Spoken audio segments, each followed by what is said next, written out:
아멘. 우리 옆에 분하고 한번 인사하실까요? 하나님의 뜻대로 삽시다. 이렇게 한번 인사하시죠. 예. 오케이. 오늘 새로운 분들이 많이 참석해 주셨는데 웰컴합니다.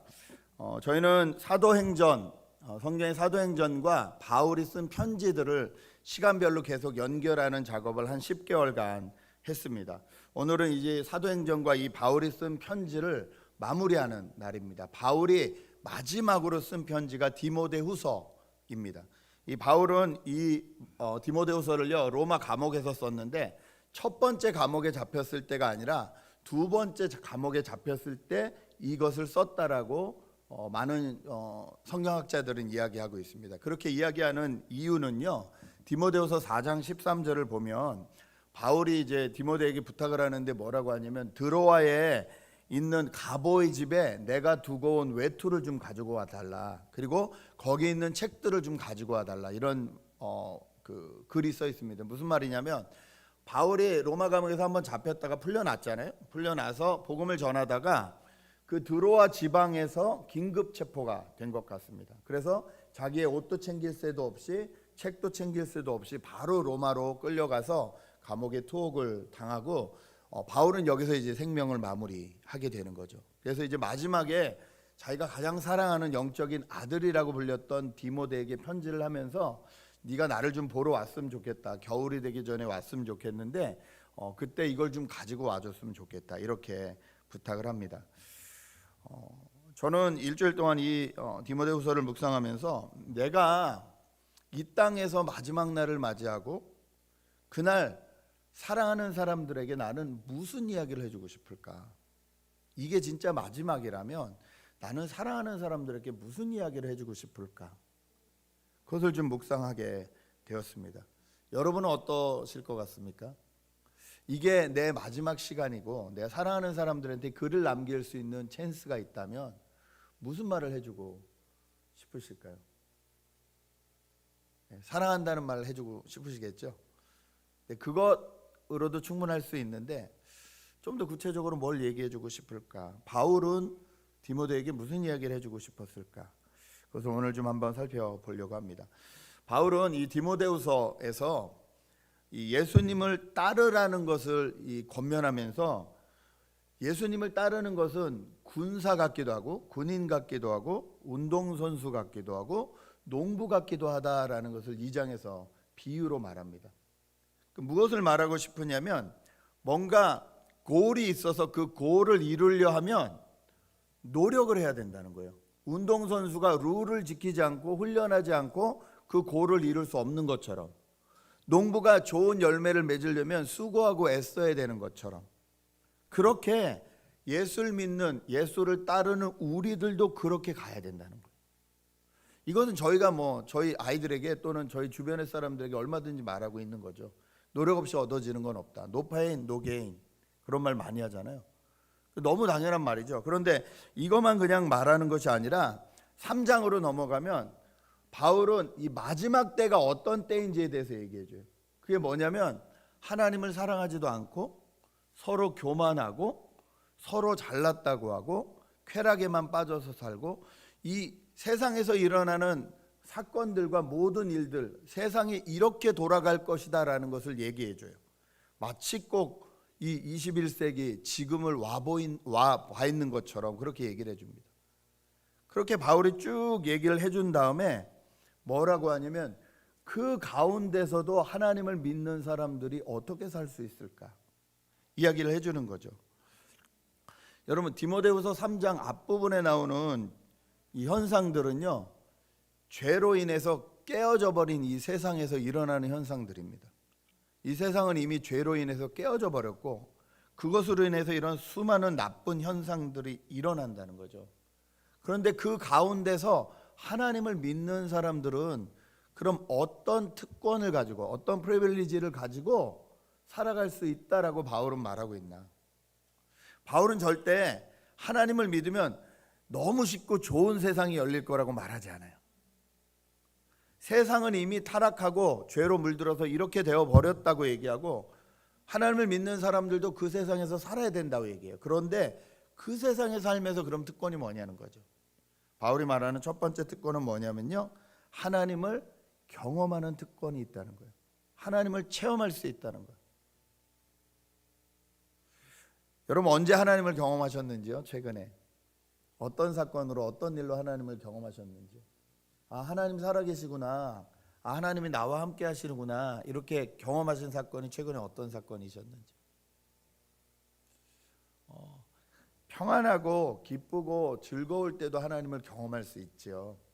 그런데 그 하나님을 경험하는 것이 더 구체적이고 나에게 깊이 다가올 때는 고난 가운데입니다. 내가 고난이 있고 어려움이 있을 때 그때 하나님을 더 깊이 체험할 수 있게 됩니다. 그런데 여기서 또 착각하지 말아야 될 게, 우리가 생각하는 고난과 바울이 생각하는 고난이 조금 다르다는 거예요. 우리는 나에게 불편하고 힘든 것을 고난이라고 생각해요. 물론 그것도 고난일 수 있어요. 그런데 그 고난은요, 예수를 믿는 사람도 예수를 믿지 않는 사람도 깨어져 버린 세상, 죄로 물들어 버린 세상에서 다 같이 겪는 고난이에요. 예를 들어 코비드 19는 예수 믿는 사람만 피해가지 않아요. 다 같이 겪는 고난이에요. 환경 문제로 인한 여러 가지 이상한 이 기후들이 일어나잖아요. 이것도 우리가 다 같이 겪는 거예요.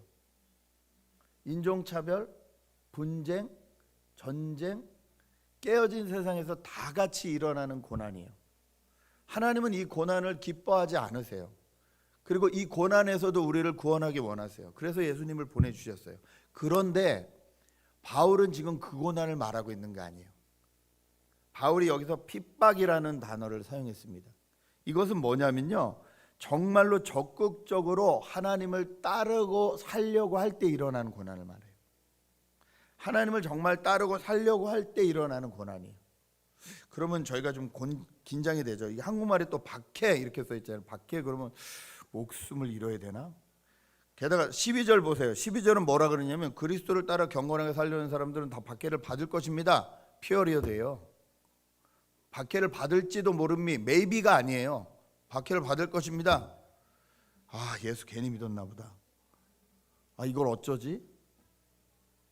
그런데 여러분, 이 땅에서 깨어진 세상에서 하나님을 제대로 믿으려고 하면 그냥 그것 자체가 박해로 일어나요. 예를 들어 볼까요?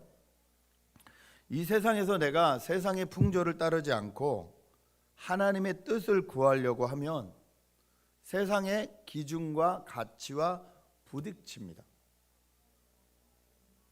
이 부딪히는 가치 가운데서 다르다는 이유 때문에 마음의 어려움을 겪고 힘듦을 당할 수 있어요. 많은 사람들이 그게 불편해서 그냥 그때 그냥 그 자리를 피하고 싶어요. 기독교인들도 그냥 불편한 관계 되는 거 싫다, 피하고 싶어하는 경우가 많죠. 근데 그 자리를 피한다고 해서 달라지지 않아요. 오히려 그때 하나님을 경험하지 못하게 된다는 거예요. 근데 바울은 뭐라고 하냐면 11절 보니까 안디옥, 이고니온, 루스드라, 디모데와 함께 다녔던 그곳에서 우리가 어떤 박해를 받았는지, 어떤 핍박을 받았는지를 기억해 보라는 거예요. 그런데 거기서 주님은 나를 건져내셨다, 이렇게 얘기하고 있어요. 하나님이 나를 레스큐해 주셨다. 모든 박해와 핍박 가운데 하나님이 우리를 어떻게 건져내어 주셨는지를 경험해 보라는 거예요. 여러분, 예수를 따른다는 것은 우리에게 다가오는 위험과 갈등을 피하는 게 아닙니다. 예수를 따른다는 것은요, 내가 편안하고 즐거운 생활을 쫓아간다는 게 아니에요. 어떤 상황 가운데서도, 어떤 어려움 속에서도 하나님을 따라가고 예수님이 가신 그 길을 같이 따라가겠다는 것이 예수를 믿는다는 거예요. 깨어진 세상에서 그렇게 살려고 하면 박해가 있을 수밖에 없다는 거예요. 여러분, 이런 기도하시죠. 하나님, 나에게 인내심을 주세요. 하나님, 인내할 수 있는 능력을 주세요 라고 하나님 앞에 기도하시죠. 그럼 하나님이 어떤 상황을 열어주셔야 될까요? 내가 인내해야만 되는 아주 힘들고 어려운 상황이 열려야 되는 거예요. 그렇죠? 그때 인내를 배울 수 있는 거예요. 근데 많은 사람들이 하나님 내가 인내할 수 있는 힘을 주세요 해놓고는 인내할 수 있는 상황이 열어나면 하나님 왜 나한테 이러십니까 도대체? 이렇게 생각할 때가 너무 많다는 거예요. 하나님 내가 진실되게 사랑하게 해주세요. 그러면 사랑할 수 없는 사건이 생겨야 돼요. 도저히 사랑할 수 없는 일이 생겨야 돼요. 그때 내가 하나님이 말씀하신 사랑이 무엇인지를 배우게 돼요. 그런데 우리는 사랑하게 해주세요라고 기도하고는 실은 그런 건 다 피하게 해달라고 기도한다는 거예요. 하나님 헷갈리실 것 같아요. 도대체 뭘 도와줘야 되지? 그때 하나님의 방법을 따르는 것, 그때 예수님의 길을 따르는 것, 그때 생기는 박해, 그런데 그 안에서 경험하는 하나님, 이게 우리에게 특권이라는 거예요. 안타깝게도 저희가 살고 있는 세상은 교회끼리도 경쟁을 하고 성도끼리도 박해를 합니다. 예수 그리스도를 이 땅에 보내주신 하나님의 마음을 헤아리지 못하고 내 교회, 내 성도, 내 나라, 내 가족만 생각하다 보니까 하나님 나라가 사라져버렸어요. 하나님이 왕이신 나라가 사라져버렸어요. 다 자기 중심. 여러분 지난 한 주 이 이스라엘과 팔레스타인의 분쟁에 대해서 여러분 어떤 걸 느끼셨는지요? 여러분 지금 그 이스라엘이 우리가 읽고 있는 이 성경의 이스라엘과 같은 나라일까요? 아닙니다. 이스라엘은 기독교 국가가 아니에요, 여러분. 네. 그들이 기독교 국가로 지금 그 짓을 하고 있으면 지금 큰일 나는 거예요. 이스라엘과 팔레스타인이 분쟁하고 있잖아요. 그런데 그냥 뭐 종교 때문에 분쟁하는 것처럼 신의 이름을 들먹거리지만 둘 다 아니에요. 팔레스타인도 아니고 이스라엘도 아니에요. 왠 줄 아세요? 지금 이스라엘 총리는 본인이 쫓겨나가게 생긴 어려운 정치적 상황에 있어요. 그런데 라마단이 열렸고 라마단 거기는 가보면 여기는 기독교 여기는 이슬람 다 모여 있거든요. 그 라마단이 그걸 하면서 자유를 외치고 쿠데타를 하자 그냥 무력 진압을 해버리죠. 그리고 그것을 자기의 유리한 정치적 조건으로 사용하고 있어요. 그러니까 너희가 나 쫓아내면 안 된다. 이 위기를 극복할 건 나다. 이러고 있는 거예요. 자, 팔레스타인의 하마스는요. 그러면 정말 백성들을 위할까요? 아니요. 그들도 마찬가지예요. 그들도 마찬가지 자기들의 정치적 이력을 위해서 지금 그걸 하고 있는 거예요.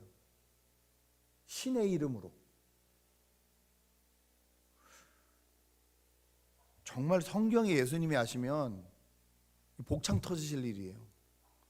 내가 언제 너희들끼리 그렇게 치고받고 죽이라고 했냐. 그 사람을 살리기 위해서 죽으라고 했지. 많은 분들이 그냥 눈에 보이는 것으로 그냥 끝이라고 생각을 하세요. 여러분 이런 거 너무 많습니다. 속지 마십시다. 우리가 하나님의 뜻대로 살려고 할 때 방해되는 것들이 있어요. 박해되는 것들이 있어요. 이 팬데믹이 끝나고 나서 이제 다시 교회들이 오픈이 되고 예배를 시작하려고 하니까 작은 개척교회 목사님들이 많이 힘들어하십니다. 왜냐하면 그때 이제 렌트비가 어렵고 하니까 교회 건물을 빼거나 뭐 이렇게 하셨잖아요. 뭐 제 아는 친구 목사님도 누가 신고를 해가지고 2층에 원래 교회가 있으면 안 된대요. 그래서 그 시설이 다 안 되니까 그래서 그냥 교회를 뺄 수밖에 없었어요. 그냥 오피스 건물에 계시는데 이제 사람들이 다시 모이기 시작해서 이제 예배를 드리려고 예배 장소를 찾는데 그 부동산 업체들이 그런다는 거예요. 정부에서 교회한테는 주지 말라 그랬다고 렌트. 20몇 년 살면서 처음 들어보셨대요. 정부에서 교회한테는 리얼터 해주지 말라 그랬다고? 그 말을 2명한테나 들었다는 거예요. 이게 도대체 무슨 말인지 모르겠다고. 기독교 국가라는 미국이. 여러분 저희는 이런 세상을 삽니다. 이 땅 가운데 우리가 무엇을 생각하고 살아야 되는지 정말로 하나님 뜻대로 살려고 그러면 그냥 박해가 오는 거예요. 저희에게. 찾아오는 거예요. 그때 중요한 건 그거예요. 그때 하나님을 경험한다는 거예요. 바울은 지금 그 얘기 해주고 있는, 그때 하나님을 경험할 수 있다. 진짜 하나님이 살아계심을 경험할 수 있다. 하나님이 일하심을 경험할 수 있다. 그것을 경험하라고 바울은 얘기합니다. 11절 후반부를 다시 한번 볼까요? 우리 11절 말씀, 11절 후반부 같이 보겠습니다. 나는 그러한 박해를 견뎌냈고 주님께서는 그 모든 박해에서 나를 건져내셨습니다. 하나님이 나를 레스큐해 주셨다. 여러분, 이것이 하나님을 의지하는 저와 여러분에게 주어진 특권임을 기억하시기 바랍니다. 두 번째 특권은 뭐냐면요, 진리 안에 머물 수 있게 된다는 거예요. 진리 안에 머물 수 있게 된다. 13절을 보니까 세상은 가면 갈수록 악해진대요. 나빠진대요. 우리는 과학이 발전하고 의료가 발전하고 뭐가 발전하면 세상이 좋아질 거라고 생각하는데 성경은 그렇게 말하지 않고 있어요. 세상은 갈수록 나빠질 거냐. 여러분, 이건 사실이에요. 그래서 정말 우리가 그 다음 세대를 위해서 기도 많이 해야 돼요. 저희가 살던 이때보다 저희 아이들이 사는 시대는 훨씬 안 좋을 거예요. 그 버클리에서 조사를 했는데요. 지난 몇십 년 동안 일어난 어떤 큰 분쟁들에 대한 데이터 연구를 한 거예요. 데이터 연구를 전 세계에서 어떤 분쟁이 일어났고 이걸 데이터를 연구했는데 그중에 결과가 뭐냐면요, 온도가 2도 올라갈 때마다 개인끼리의 분쟁은 10몇 %가 늘어나고 지역적인 분쟁은 심한 경우에는 50%가 늘어난대요. 온도가 2도 올라갈 때마다. 그러니까 그때 평균 온도와 이런 걸 계산해 보니까 사람들이 더워지면 더워질수록 서로 많이 싸운다는 거예요. 그런데 이런 지구를 누가 만들어 놨냐는 거죠. 저희가 별 상관 안 하고 살았잖아요. 그렇죠? 여러분이 좋아하시는 소가 방귀 끼면 그게 되게 공기 중에 문제가 되는 거 아시죠? 그게 보통 자동차 내에서는 배기가스보다도 더 온도를 많이 붙잡고 있어서 온난화 역할을 시킨대요. 그래서 각 나라에서 요즘 세금 붙이고 있어요. 방구세. 소에게 방구세를 붙여서, 그러니까 소고기 덜 먹으라는 거죠. 이런 세상을 저희도 힘든데 저희 다음 세대 아이들은요 더 힘들 거예요. 세상은 좋아지지 않습니다. 그런데 그 가운데서 진리가 뭔지를 배우게 된다는 거예요. 오늘 말씀은 뭐라고 하냐면요, 14절에 그러나 그대가 배워서 굳게 믿는 진리 안에 머무십시오, 이렇게 돼 있어요. 그대가 배워서 굳게 믿는 진리예요. 자, 여기서 배우는 것과 굳게 믿는 것은 다르다는 것을 알 수 있어요. 우리는 배우는 것이 다라고 생각을 해요. 그런데 이미 많이 경험해 봤습니다. 학창 시절 그렇게 많이 배우고 딸딸딸딸 외웠던 거 시험 끝나면 하나도 기억나지 않는 거.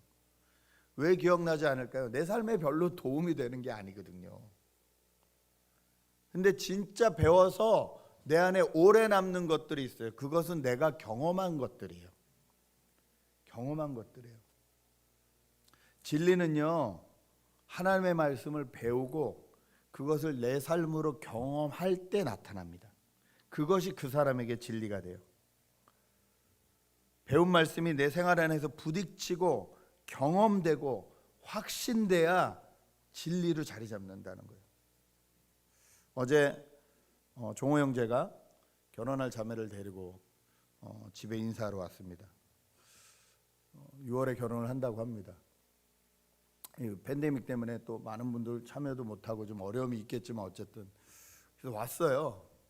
왔는데 그래서 저는 이제 뭐 기도 부탁을 하려냐 보다 그랬더니 갑자기 주례를 부탁한대요. 왜? 그랬더니 거기 이제 담임 목사님은 몇 년 전에 이제 바뀌셨고 지금 담당하시는 청년 목사님이 84년생이시래요. 그래서 그분에게 제가 주례를 부탁하기는 조금 그래서 그렇구나.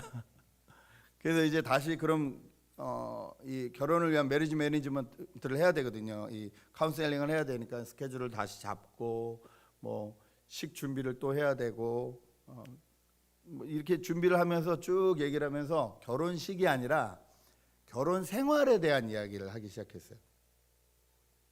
종호 형제가 올해 나이가 37이거든요. 말하지 말랬는데 하여튼 그동안 여기 있으며 결혼한 수많은 선배들을 보며 아, 저렇게 살면 안 되겠구나, 또는 저렇게 살아야겠구나 를 얼마나 많이 배웠겠어요. 그렇죠? 그런데 그게 종호 형제 안에 진리로 남아 있을까요? 아니요. 언제 진리로 남게 될까요? 결혼 생활을 하면서 딱 부딪히기 시작할 때. 나는 왜 결혼을 했지? 결혼은 하나님의 뜻이 무엇이었지? 하나님을 향한 이 결혼의 계획은 무엇이었지? 그게 흔들리기 시작할 때, 사정없이 흔들리기 시작할 때, 그때 그 흔들림과 하나님 말씀 가운데서 갈등하면서 하나님의 말씀이 옳구나라는 것을 배워야 그게 진리로 남는다는 거예요. 그리고 그 진리가 그 사람을 자유케 합니다. 그 진리가 그 사람을 자유케 해요. 여러분, 여러분이 성경에서 알고 있는 모든 진리는요, 여러분이 체험돼야 그것이 여러분에게 진리가 됩니다. 많은 젊은 아이들이, 우리 아이들이 고민하는 건 그거예요. 엄마, 창조론이 맞아요? 학교에는 아니라는데, 빅뱅이라는데, 빅뱅이 아니라 빅뱅이라는데. 그러면 맞아. 왜 맞아요? 성경에 이렇게 써 있어. 다 된 것 같으세요? 애들이 아멘 이럴 것 같으세요? 아닌데. 이걸 착해서 애들이 계속 품고 있어요. 언제까지? 면허증 따는 그날까지. 그리고 면허증 딱 따면 이제 교회 그만 갈래요. 그럼 엄마 아빠가 어떻게 돼요? 야, 말씀에 이렇게 써 있잖아. 말씀 구절 가르쳐 준다고 걔가 창조론이 믿어지냐고요. 아니요. 엄마 아빠가 창조론이 맞다는 것을 진화론 책을 읽으며 진화론자들이 주장하는 것을 들으며 스트러글하는 모습을 보여줘야 돼요. 그럼에도 불구하고 이 논리잖아요. 가설이잖아요. 진화론 논리거든요. 이것보다 창조론이 맞다고 생각하는 이유가 뭐냐는 거예요. 그냥 무조건 덮어놓고 아니라가 아니라 스트러글하고 하나님 말씀 안에서 결론 내려야 진리가 된다니까요. 나는 이렇게 믿어, 엄마는 이렇게 믿어, 그리고 알려줄 때 그때 비로소 그 아이는 창조론이 맞겠구나, 우리 엄마 보니까 창조론이 맞겠구나, 이렇게 되는 거예요. 여러분, 인생을 살면서 이거 하나만 제대로 믿어도 인생이 변합니다. 예를 들어 볼까요? 창조론의 기본은 뭐냐면요, 하나님이 우리를 계획하셨다는 거예요. 계획하시고 만드셨다는 거예요. 그리고 이 땅에 보내주셨다는 거예요. 너는 하나님이 계획하신 스페셜할 존재다라는 것을 깨닫고 사는 사람과 그냥 어쩌다 보니까 읍스해가지고 그냥 생긴 존재야 라고 생각하고 사는 사람과의 삶이 같을 수 있을까요? 전혀 다릅니다. 우리를 창조하신 하나님은, 자, 내가 너희를 창조했으니까 이제는 너희가 알아서 나한테 올라와 봐. 나는 여기 있을 거야. 여기까지 올라오면 너희 구원받아 라고 말씀하지 않으셨어요. 많은 종교가 말하는 건 이거예요. 노력해서 신에게 가라. 그 노력을 계속해라. 반복해서 노력해서 애쓰고 힘쓰면 언젠가 구원받을 수 있을 거라는 거예요. 얼마나 불안해요. 어디까지 하면 될까요? 어디까지 착해지면 될까요? 어디까지 하나님을 섬기면 될까요? 좀 쉬운 교회 말로 바꿔볼까요? 새벽 예배 매일 하면 될까요? 10년? 그럼 구원? 어쩌다 몸이 아파서 하루 못 왔으면 구원 못 받을까 봐 두려워 벌벌 떨어야 돼요? 많은 종교는 신은 여기 있으니까 찾아오라는 거예요. 하나님 그렇게 말씀하지 않으세요. 우리가 찾아갈 수 없다는 걸 아세요. 그래서 어떻게 해요? 내가 내려오겠다. 내가 내려와서 너와 나 사이에 이 담으로 있는, 벽으로 있는 이 죄의 문제를 내가 해결하겠다. 내가 너 대신에 희생하고 페이오프 하겠다, 이 죄에 대해서. 그러니 너는 이제 그 나를 따라라, 이렇게 말씀하시는 거 아니에요. 그래서 예수님을 보내주신 거 아니에요. 우리 대신에 십자가에 달려 죽어주신 거 아니에요. 그리고 이제 하나님과 우리의 관계를 다시 열어주신 것 아니에요. 이게 기독교의 복음입니다. 창조주 하나님이 나의 하나님이기 때문에, 그걸 믿기 때문에 가능한 거예요. 이거 하나만 제대로 믿어도 인생이 변해요. 나는 그냥 살 수 있는 존재가 아니에요. 나는 아주 귀한 존재예요. 하나님이 계획하신 존재예요. 이 땅에 있는 이유가 있어요. 이걸 깨닫고 사는 사람만큼 즐거운 삶이 있을까요? 성경은 분명히 이것을 말씀하십니다. 내가 너를 사랑한다, 말뿐이 아니다, 내가 그걸 행동으로 보이겠다. 그러므로 나를 믿어라. 믿는다는 단어, believe. believe라는 단어는 be 플러스 live예요. 내 존재가 어떤 존재인지 깨닫고 그대로 살아가는 게 믿음이에요. 그러므로 믿음은 동사예요. 명사가 아니에요. believe. 내 존재가 어떤 존재인지, 내가 어떤 존재로 만들어져 있는지를 깨닫고 그대로 살아가는 것, 그것을 성경은 믿음이라고 말합니다. 여러분, 이 믿음, 이 진리가 우리를 자유케 합니다. 어떤 것도 우리를 막지 못해요. 이 진리 가운데, 이 진리로 이 땅에 오신 예수님 가운데 진짜 자유를 누리시는 저 여러분 되셨으면 좋겠습니다. 우리 저희 교회가 성경을 읽고 있는데, 이 성경 읽기가 지식 알기로 끝나지 않았으면 좋겠어요. 지식에 삶의 경험이 쌓여서 진리가 쌓이는 시간이 되어기, 그런 시간으로 여러분 성경 읽어주시길 주님의 이름으로 축복합니다. 마지막으로 알 수 있는 것은요, 성경을 누릴 수 있는 특권을 주셨다는 거예요. 성경을 인조할 수 있는 특권을 주셨다는 거예요. 성경의 가장 중요한 역할 두 가지가 오늘 나옵니다. 첫 번째 15절은 뭐냐면요, 믿음으로 말미암아 그대에게 구원에 이르는 지혜를 줄 수 있다는 거예요. 우리가 어떻게 하면 구원받는지 성경이 가르쳐주고 있다는 거예요. 예수님을 통해서 가르쳐주고 있다는 거예요. 이게 성경이 가지고 있는 역할이에요. 또 하나는 뭐냐면 17절에 보면 하나님의 사람을 유능하게 하고 그에게 온갖 선한 일을 할 수 있게 해준다는 거예요. 여기서 온갖 선한 일, good thing 이라고 말하니까 이 선한 일이 다 우리에게 좋은 일이라고 착각하세요. 아니에요. 여러분, 하나님이 말씀하시는 선한 일은요, 여러분에게 불편한 일일 수 있어요. 하나님이 생각하시는 선한 일은요, 여러분에게 불편한 일일 수 있어요. 생각해 볼까요? 저 힘들고 어려운 친구들을 위해서 너희가 성교를 가서 좀 섬겨줬으면 좋겠다. 시간 내야죠. 모든 내 생활 어레인지 해야죠. 쉽지 않아요. 불편할 수 있어요. 화장실 편하지 않죠. 먹는 거 편하지 않죠. 어려워요. 하나님은 그 일을 good thing, 즐겨하시고 좋아하시고 기뻐하시는 일이에요. 성경은 우리가 내가 말하는 선한 일이 아니라 하나님이 말씀하시는 선한 일을 하게 도와준다는 거예요. 그 길을 인도해 준다는 거예요. 이것이 성경을 읽는 이유이기도 합니다. 여러분, 이 세상에서 세상 사람들이 의지하는 성경과 같은 가장 큰 것이 있어요. 그게 뭔 줄 아세요?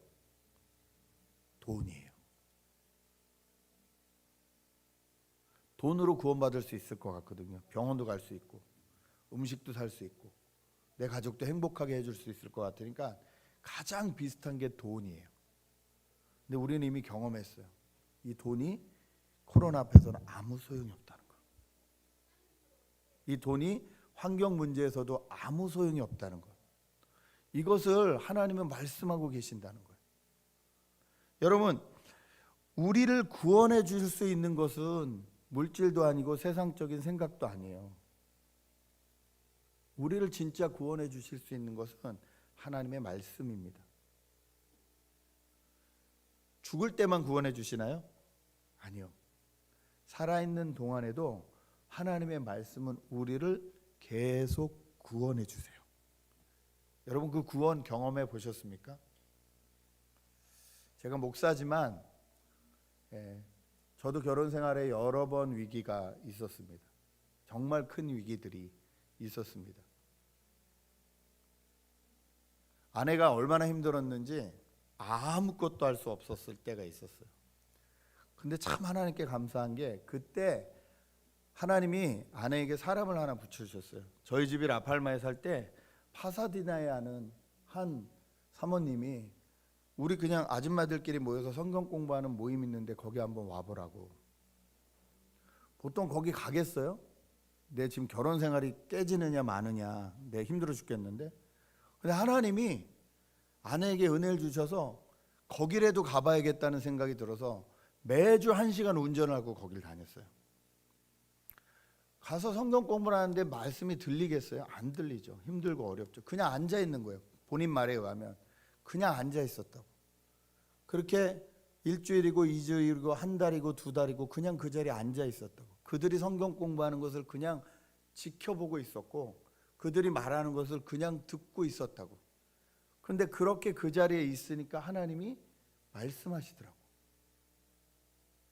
그 사람들을 통하여, 상황을 통하여, 성경을 통하여 말씀하시더라는 거예요. 그래서 내가 위기를 넘겼어. 하나님이 얼마나 감사한지. 그때 와이프가 나 안 해, 나 더 이상 못해, 끝, 이랬으면 어떻게 됐을까요? 제가 여러분하고 못 만났겠죠. 교회 개척 못했겠죠. 뿐만 아니라 저희 아이들이 힘들어졌겠죠. 여러분, 하나님은요, 하나님의 백성들을 말씀으로 구원하세요. 순간순간, 그때그때 말씀으로 구원하세요. 우리가 말씀을 읽어야 되는 이유가 여기 있어요. 말씀 앞에 살아야 되는 이유가 여기 있어요.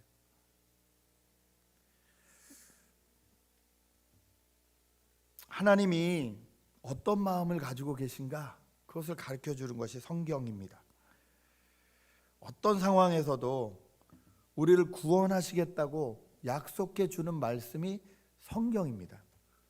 우리를 얼마나 사랑하는지를 진짜로 구글저절 어떤 연애 편지보다도 더 말씀해 주시는 말씀이 성경입니다. 구약 처음부터 신약 끝까지 다 하나님이 어떻게 우리를 사랑하시는지를 말씀해 주세요.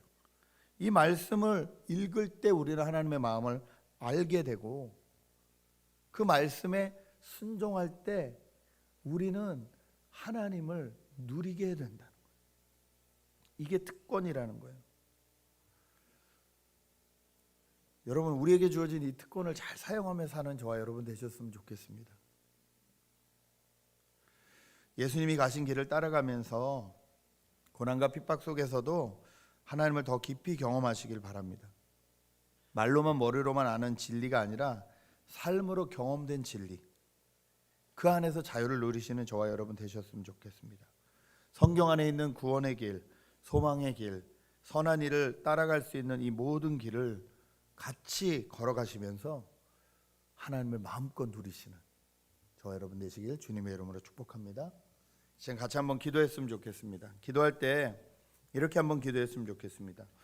불편함과 어려움을 피하지 말고 감당해야 되는 것이, 그게 핍박이고 고난이라면 내가 감당해야 될 불편함과 어려움은 무엇이 있을까요?